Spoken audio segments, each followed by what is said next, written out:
Good morning. Good morning, everyone. Thank you for coming. So we'll be starting in about 1 or 2 minutes. Please write in the chat if you can hear me and see me well, okay? This webinar is going to be in English, and it will take about 45 minutes, maximum 1 hour. Morning, good morning, hello. So yeah, you can hear me? Good. Thanks for being here today. A few words about myself. So my name is Ekaterina Redькina. Currently, I'm an English teacher at Moscow State University at the Faculty of Psychology, but also I'm a teacher trainer and presenter at Cambridge Assessment English. And today I will be talking about a new format of B1 Preliminary for Schools exam. Right, so you can write your questions if you have any, but I guess we will look at them at the end of the presentations, okay? So if I don't answer your questions, you can ask them, so save them for later, and if I don't ask them in the middle, you can ask them at the end, if I don't answer, right? Oh, I see some people from yesterday. That's great. Thank you for coming again. So let's start.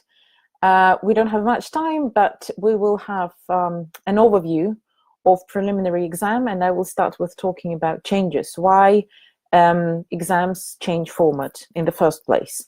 Then I will guide you through the changes, so you know actually what is different now from the previous version. If you're new to preliminary exam, if you've never prepared for it, it's still fine. You will get the idea of what exam is. I will not show each and every part because, again, because of the time, and here the idea is to show you the changes. So I will summarize the changes, and I will give you a few ideas on how to prepare, what exercises and activities to give, and then your questions are very much welcome. So let's start with the first part, why change the exams. Exams do not change very often. They change about every 10-ish years. And if you remember, in 2015, there were changes for FCE for schools. Now, starting from January 2020, 2 exams, key, which is A2 level, and B1 preliminary exam for schools were changed. So now there is a new format. Unfortunately, yes, you need to buy new books and you need to, get new materials. So basic reason or reasons for changing the exams is that they want them to be relevant to current needs of learners and teachers and schools.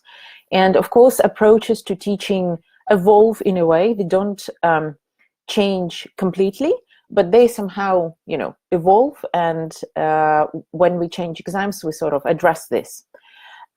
Also, Cambridge collects feedback from, different participants of the whole teaching and learning process.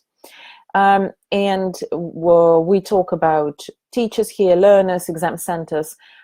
They all give information about, feedback about the exams, and the exams are changed as the result.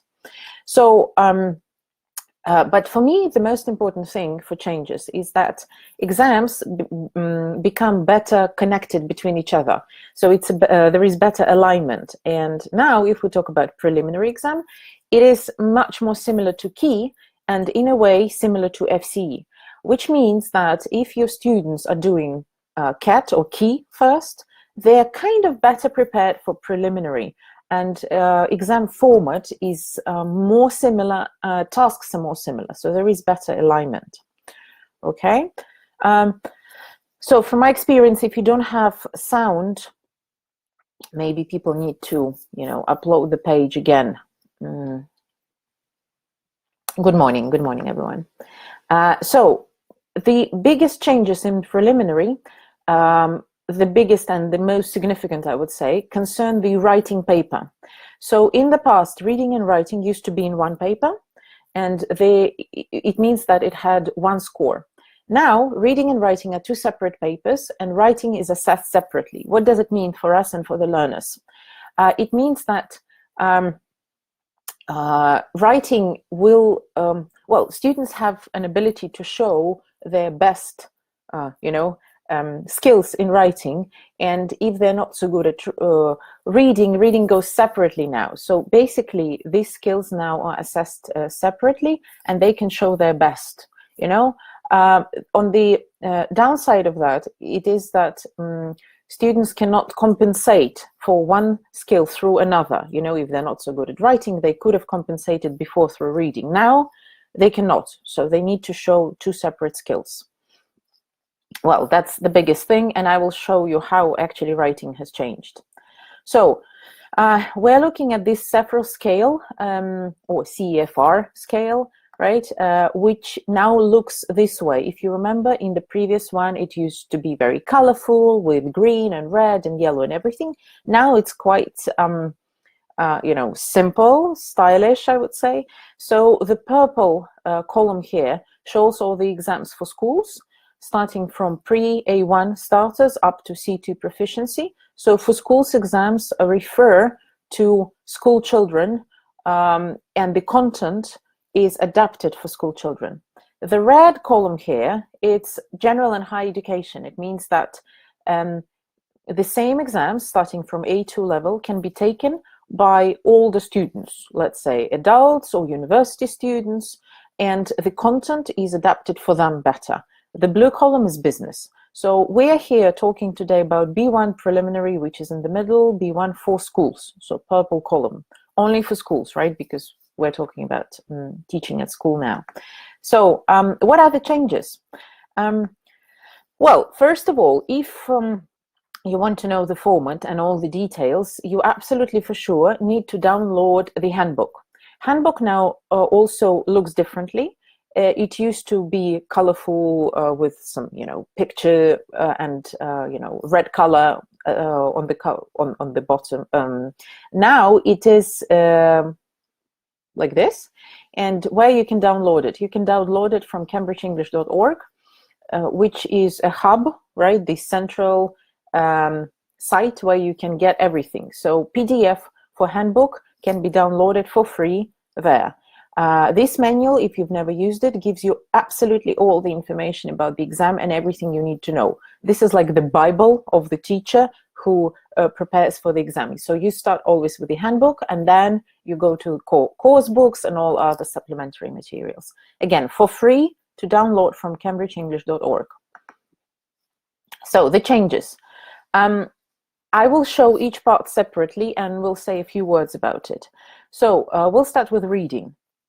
The red boxes here actually are new parts, okay?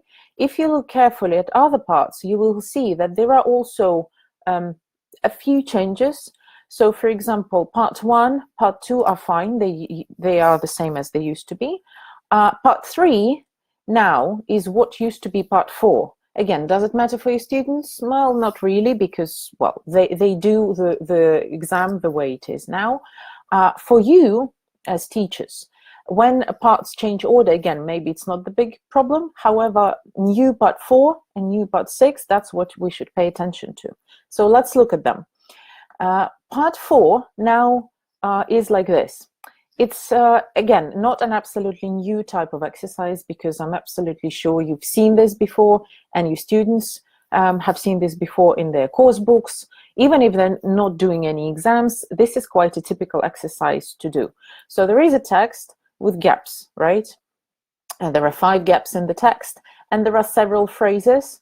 And of course, there are more phrases because there are distractors here. There are 8 phrases, 5 of them should go inside the text. So it's a classical gapped text, gapped exercise. What's the focus? It focuses on gist understanding, gist reading, which means the general idea of the text, right? Then it is, the focus is coherence and cohesion, so how text is connected inside. So one of the most typical mistakes here is that students do not read the whole text and they don't get the main idea. So they lose the connection between paragraphs. They don't know how paragraphs are connected. They don't know whether there is an argument inside, or so they kind of lose it. They start reading, that's what I call reading the gaps. They read something like text around the gap only, which is not a good idea and it's not a good strategy. So Obviously, you need to teach your students to read the whole text first, then put phrases inside, and then check and make sure that the whole text goes nicely, as a whole piece. To initiate gist reading at the beginning, what you can do when you teach, you may first give the text without the sentences and ask the students to look it through, maybe give them even a time limit so they read it quickly, and ask them a few gist questions.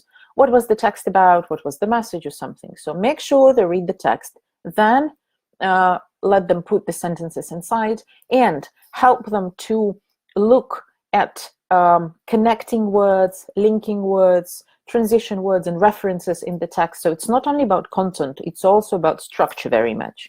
Okay, so not an absolutely new exercise. Again, you've seen it before, but now it's a new part 4 in exam. Another part which is new, it's part 6. This is so-called open-close. Open-close type of exercise, it's when you fill in the gap. However, there are no variants to choose from. So that's not my favorite, if you ask me, and my students are not big fans of this exercise because it's usually, they get confused where the words come from and they don't know what to put. So what's the focus? Here the focus is on detailed understanding of the word and of course sentence level. And again, reading the gap only or a few words around the gap is not the best strategy, right? They need to understand what's going on, and they need to be very careful on the lexical level and on grammatical level. They need to understand how this word fits into the sentence. There are 6 gaps, and the good thing here is that we do not put content words, okay? So we put words that are more structural. We don't put adjectives here. We don't put nouns here or verbs. So basically these are conjunctions, prepositions, articles, and so on. And this exercise checks the knowledge of, sentence structure and grammar. And well, let's look at the next slide. And there are a few words. And could you please write in the chat which word or words are not likely to be in the open-close exercise that you saw on the previous slide. So which word is unlikely to be the answer in the open-close exercise? So you can write it in the chat.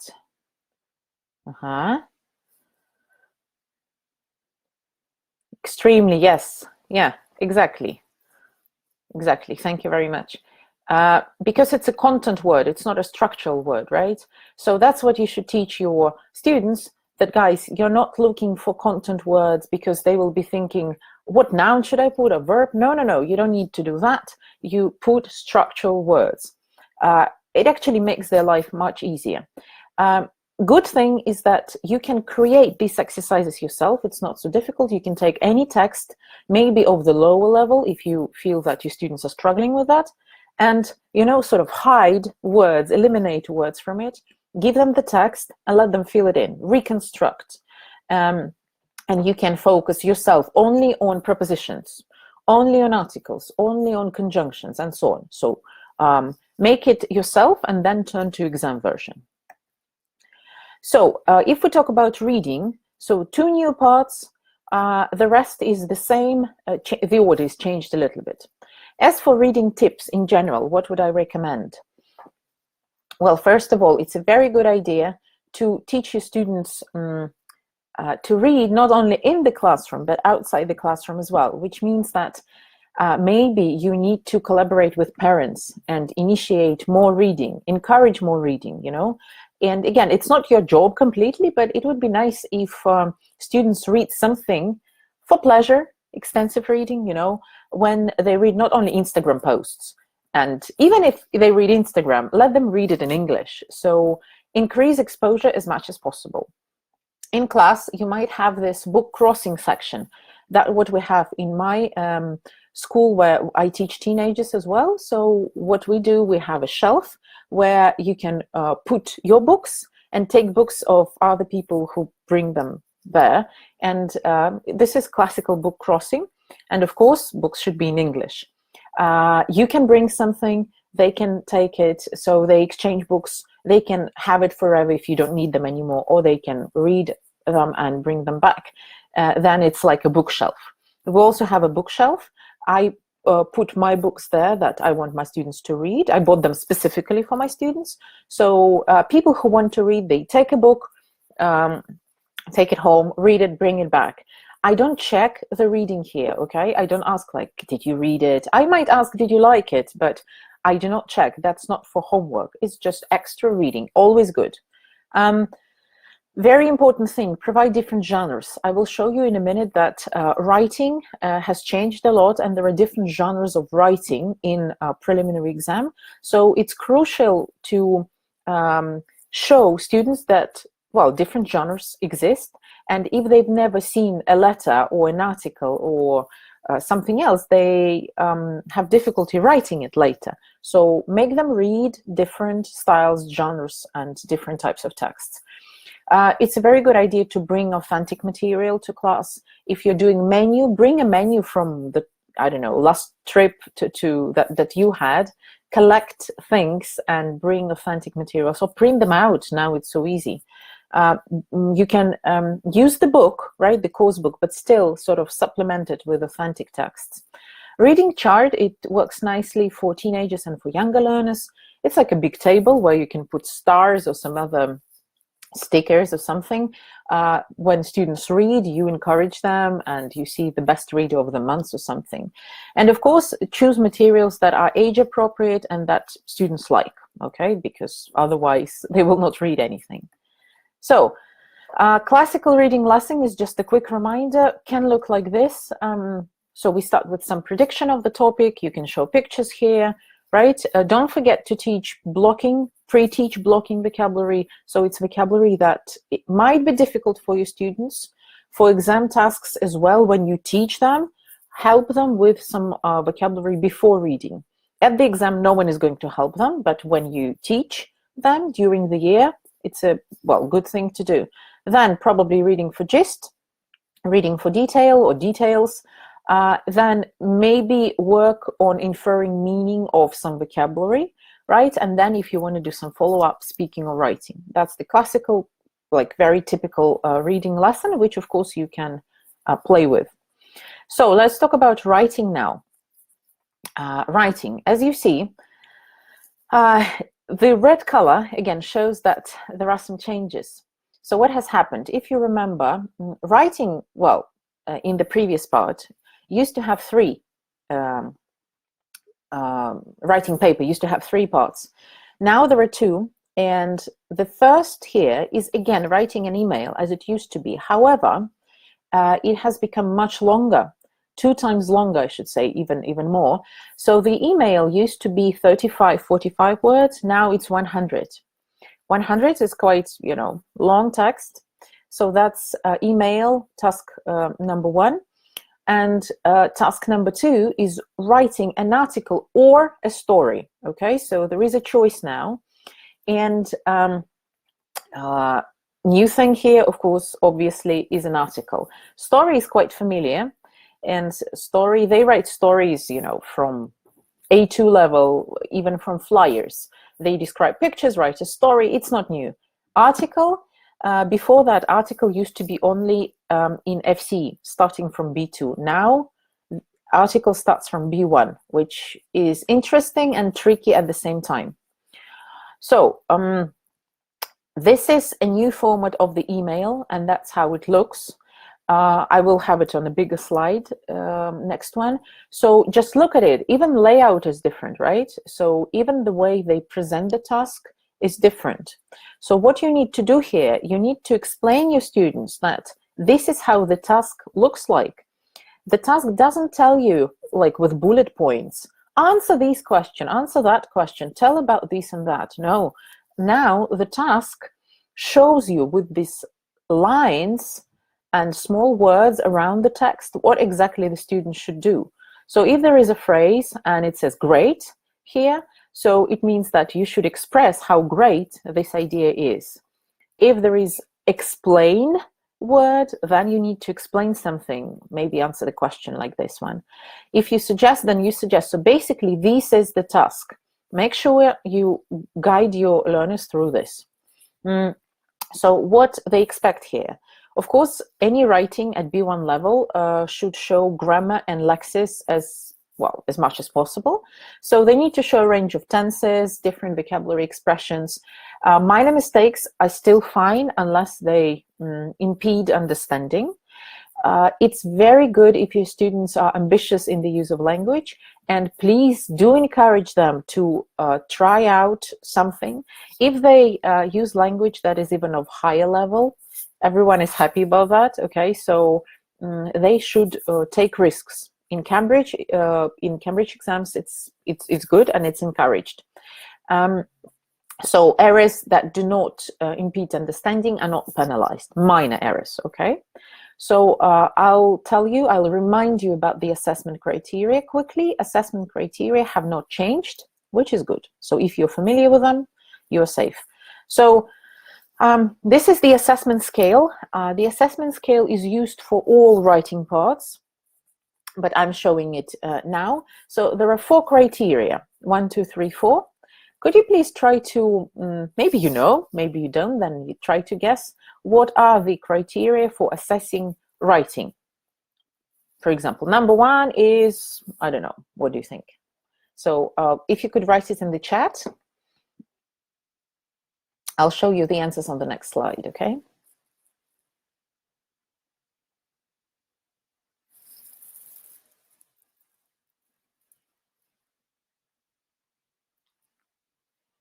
So the first one is about, actually, the main one, what the students are writing about. So if they're writing about a party, or they're writing about, I don't know, their shopping experience or something else, and whether they have done what they were asked to do. So this is number 1. Number 2 is more like how appropriate it is. And if email looks like an email, if the article looks like an article, and so on.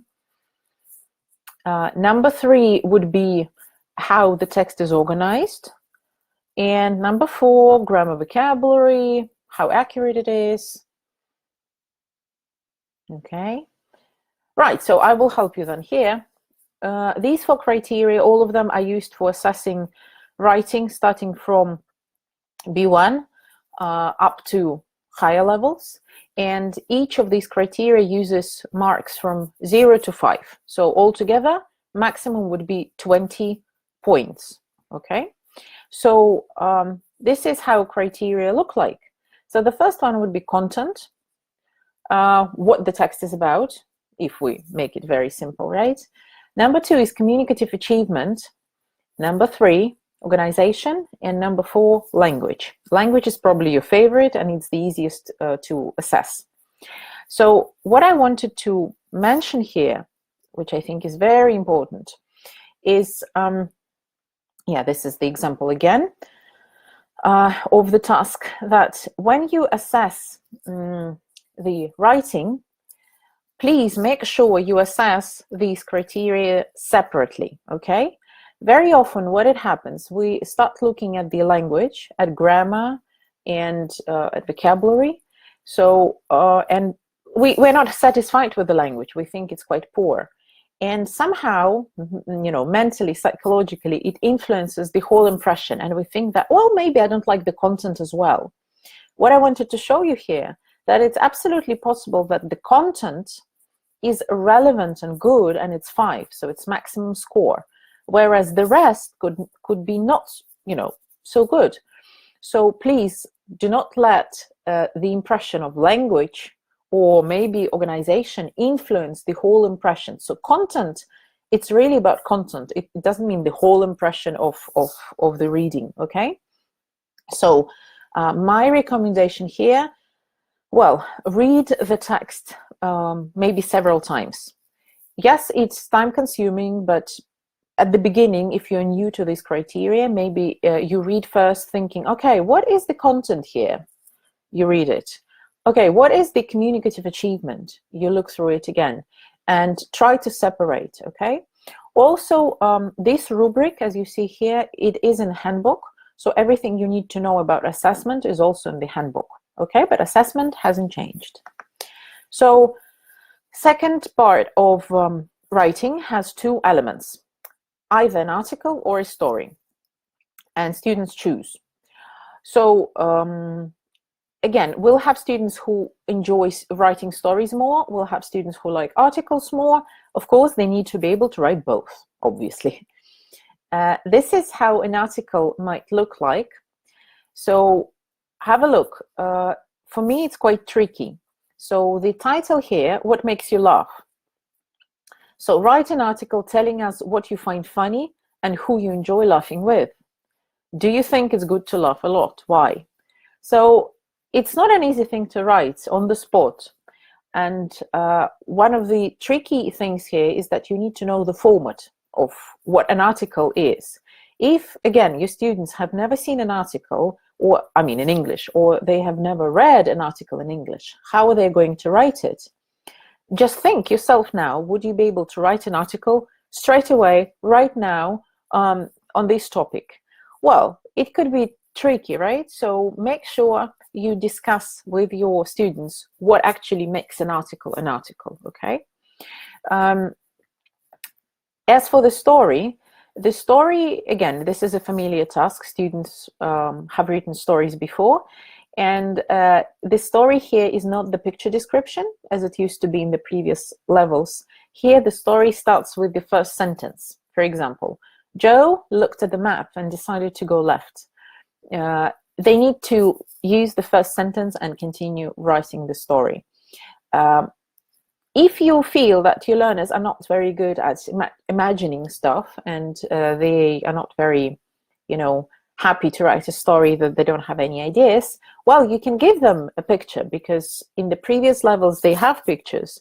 Here, what you can do, you can first give them a picture and ask them to brainstorm about, this picture. So who is this guy? Where is he going?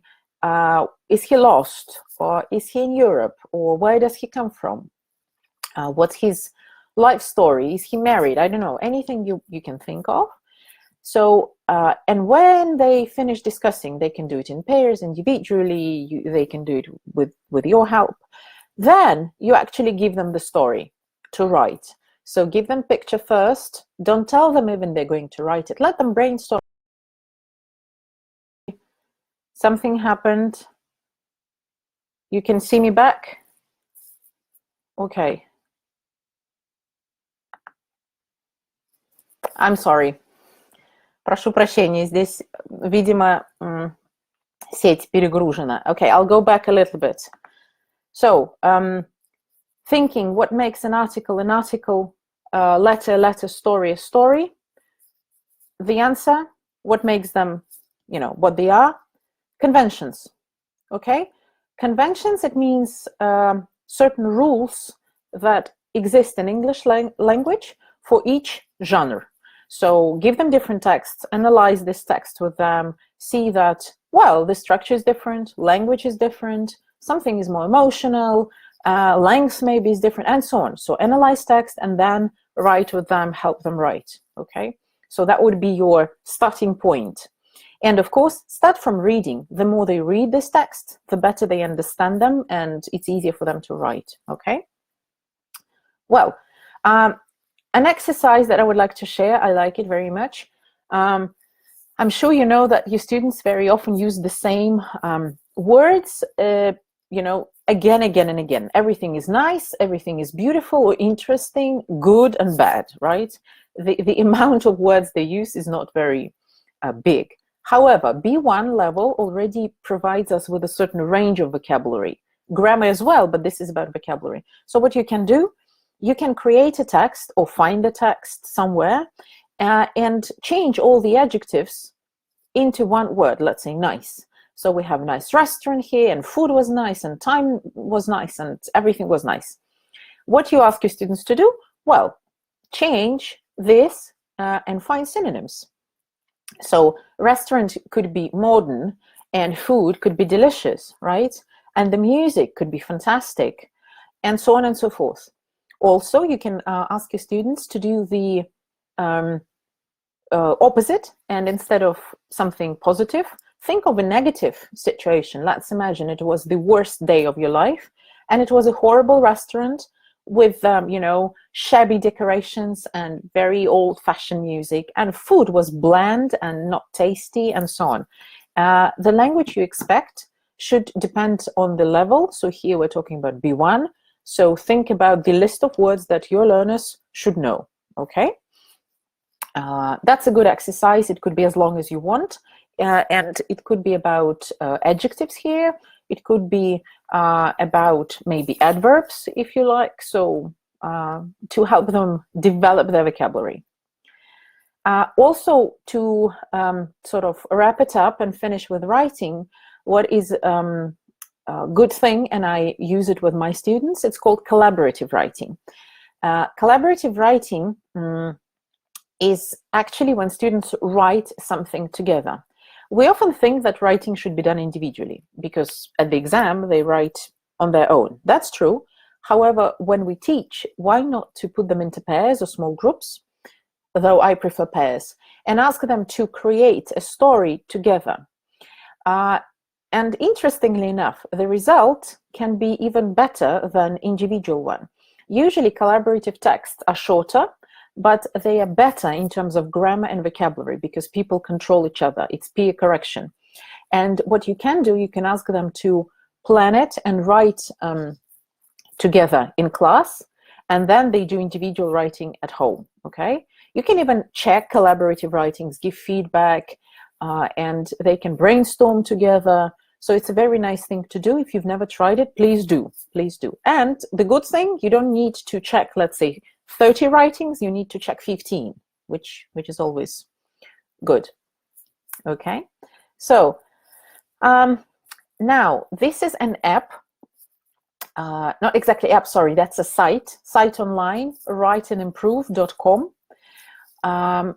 And Write and Improve is a beautiful resource that you can use as teachers, and you can give it to your learners. So this is where your learners can put their texts and they can check them for grammar and vocabulary.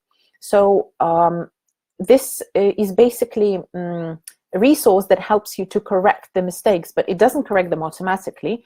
It tells you, well, maybe there is something wrong here, maybe you meant something else. Write and Improve works at different levels. So even if your learners are very weak, it will help them. And if they are very strong, now it also helps stronger learners.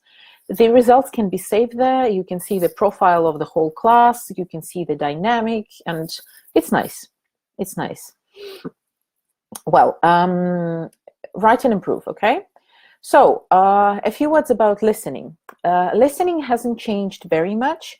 And as you see, there is only one new part, one new task, which is number 2. They will listen to 6 short texts. But the tricky thing here, it's about attitudes and opinions. So what is attitude and opinion? This is more about emotional side of the question. It's not about facts. You see, I've colored some words here. So what did the boy like best about it? The girl thinks, how did he feel? So feeling, liking, thinking, it's more about the attitude and emotions. It's not factual information that we normally have. And could be tricky because sometimes the answer lies, in the adverbs. And there are also distractors. As you see, there are 3 options, 3 answers here. So this is the new part, not exactly new as the format, because multiple choice is a familiar thing. It's just maybe a little bit new in terms of the content here. And we have similar things in FCE, and that's how preliminary and FCE become similar again. So this is listening. That's it. The rest is the same as it used to be, okay? Another resource I would recommend for B1, it's actually for B1, B2 students. This is a site called Virtually Anywhere. So if you Google it, just in Google, put Virtually Anywhere, because the link is tricky, I didn't want to put link here. you will find it immediately. It's from cambridgeenglish.org, virtually anywhere. It is a site that gives you several episodes for listening. And these episodes even have, well, some material for teachers. They have lesson plans now. So if you want to teach some listening and you don't have enough time to plan your lesson on virtually anywhere, there is a section where you can download PDFs of lesson plans. And then you can use this as a listening exercise, listening activity. So very helpful for the students and for the teacher as well, okay? So now let's talk about speaking. Speaking is a separate part, you know it, right? It's a separate paper and it's assessed separately, and usually students come on a separate day. So they have reading, writing, listening on one day, speaking on another day. There are 4 people at the exam. So we have 2 examiners and 2 candidates. Sometimes there could be 3 candidates, but it's a rare situation, and it happens when there are maybe not enough registrations or someone is ill or something. But normally, pair of students. One examiner is called interlocutor, obviously, because he's talking, he or she. They're talking to the students, and assessor is the person who actually assesses.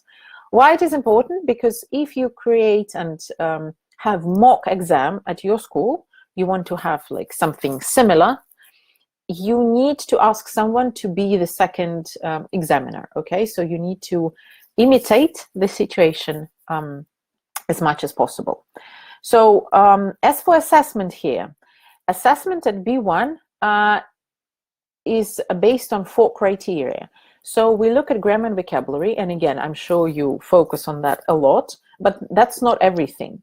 We look at pronunciation as well, which is an important thing, and we all know typical Russian mistakes with pronunciation. We look at interactive communication. So this is more about how students talk to each other. It's not monologue, it's a dialogue, right? Are they polite? Can they interrupt each other? Do they help each other and sort of initiate talk? What about you? What do you think? As for me, all this. And discourse management, it's both in dialogue and monologue. It's how well they control their own speech. Is it smooth? Does it go as a flow? Are there many pauses? Do they have any self-correction? That's all in discourse management. If you go to handbook, you will see everything there, okay? So it describes in detail everything. So assessment scale is the scale that is used by the assessor, and that's why it's called assessment scale. It's the person who is not talking to the candidates, who's sitting. So, and if we talk about the interlocutor, interlocutor is the person who communicates with students. This person also gives certain mark, but it's called global achievement, right? So this is something that is about general achievement, general performance of students. And it's from scale 1 to 5, then we double it, but that's for calculation. I don't think we need it now. So 2 marks, and then the joint mark to assess the full performance of the students. So there are 4 parts in speaking. As for changes, part 2 and 3 now are in different order. So part 3 now, the recent part 3 used to be part 2, and the opposite, okay? The parts themselves haven't changed. So the idea is the same, just the order. So in the first part, the interlocutor is talking individually to each candidate. It's like, hi, how are you? What's your name? Where do you come from? What's your favorite subject? And so on. Second part, it's description of the photographs. Again, it used to be part 3. So one person is talking for 1 minute, another person is listening and giving a comment, and then they change roles. Part 3, they describe, they talk about the situation and pictures. So again, it used to be the same way, but in part 2. Part 4 is discussion of likes, dislikes, experience, habits. It's a simple overall talk between 2 students. So this is what they do with the pictures. right? Description of pictures in part 2, talking about place, people, activities, colors, and everything. Very familiar task, especially because we have we had it before, right? And part 3, this is where they use pictures, and the central picture illustrates the situation. So this one is about class going on excursion to another city, and the students need to discuss which option of, spending time they would prefer. Would they like to go to the zoo, or to the skating ring, or hop on, hop off bus around the town, and so on. So they discuss this. That's where they look at interactive communication patterns. And part 4 would be talking about their likes and dislikes connected to the previous part. So you see, not very new logic here, just with a little bit different order. The rest is basically the same, okay? So this is the main site where you have all the updates about key and preliminary, both for schools and not for schools. So you can go straight to this site, which is keyandpreliminary.cambridgeenglish.org, or you can go to the main site, cambridgeenglish.org, the usual one. And when you start looking for key and preliminary, you will be redirected to this site. And this one, it's a big platform now, and it gives you the description of changes. It gives you some free materials. It gives you handbooks. It gives you videos as well with the speaking part. Please watch them so you know what is expected. And these are new videos because the format has changed. So the videos can also be found on YouTube channel. You know that Cambridge Assessment English has its own YouTube channel, Cambridge English TV, okay? And on this Cambridge English TV, you can find videos on speaking parts of all the exams. And under the video, there is, you see my arrow here, there is a link. If you follow this link, you will get a PDF file with the description and the assessment of this speaking part. So you can get the idea what was good, what was not. And very often they actually have the final mark here as well. So you can compare your vision of this speaking part with real examiners' assessment. Also, it's a good idea to watch the speaking exams with your students. And they can assess with you, and they can tell what they liked, what they didn't like, and it helps to lower anxiety and for them to understand that speaking is not so scary, right? Well, as for word list, I just wanted to mention that there is a word list, right? I'm sure you know about it. There is a PDF with vocabulary word list for B1 for preliminary. Again, you can download it at cambridgeenglish.org, or you can simply Google it and write vocabulary list B1. The list is almost the same as it used to be. There are a few new words that are connected with technology, like app, podcast, selfie, but I'm sure your learners already know these words even before all other words. So it's not a big difficulty here. And as for exam support, obviously there are lots of things you can find again online. Handbook, starting point. You have sample tests online with audio tracks and with keys, which is important, of course. Speaking test videos with examiner comments, that's what I've mentioned. Word lists, lesson plans to help you teach. Some tips from Cambridge English TV. Again, there are webinars there that you can watch. Some assessment scales for writing and speaking. Everything online, everything for free, downloadable at one click. So cambridgeenglish.org, that's your starting point. And another resource, especially important now when we all turn online, it's called Digital Teacher. It's a huge resource with lots of useful information. So if you look down here, you will see that, first of all, you can evaluate your needs. You can understand that, am I good enough as a digital teacher? Do I know a lot or not? So you can evaluate your needs and understand what you need. Then training. This section has a lot of things to offer to new teachers to develop their digital skills. And this section, the last one, product review, it has about, I don't know, 15 different products, apps and sites that you can use for different ages. It gives you information about Zoom, about Quizlet, about Padlet, and different other sites.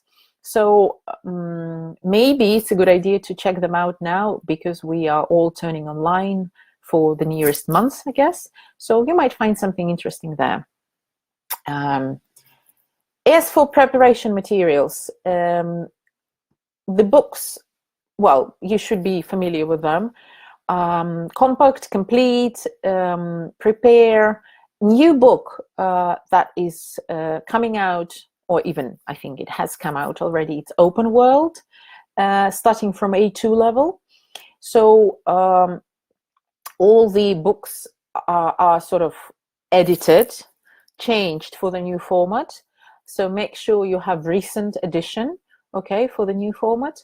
And I don't know which ones you like. I actually like a lot Complete, and I use Trainer. Prepare is not exactly my favorite, but I used it also. It's good, but just, yeah, not my favorite. Open World, haven't used it yet, but I think I will at some point.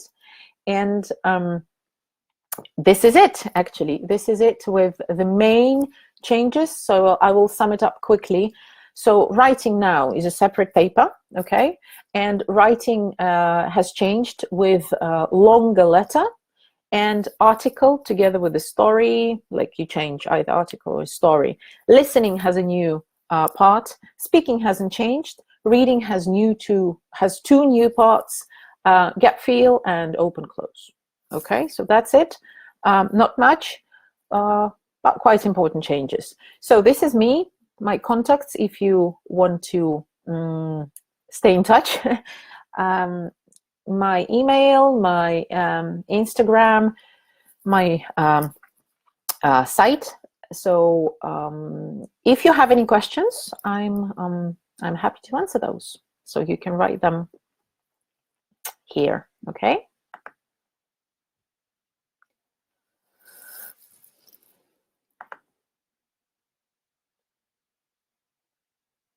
Thank you too. Thank you very much. That's good that you're participating today, that you found time to be here.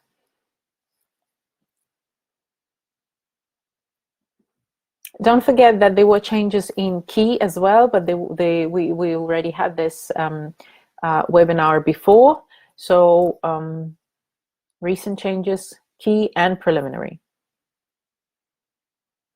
Thank you too. Okay.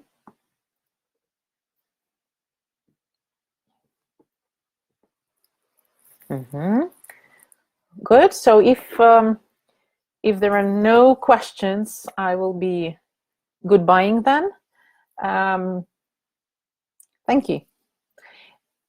Well, if you're teaching today, good luck with your lessons. And yeah, I have my classes soon too, so I'll get ready for that.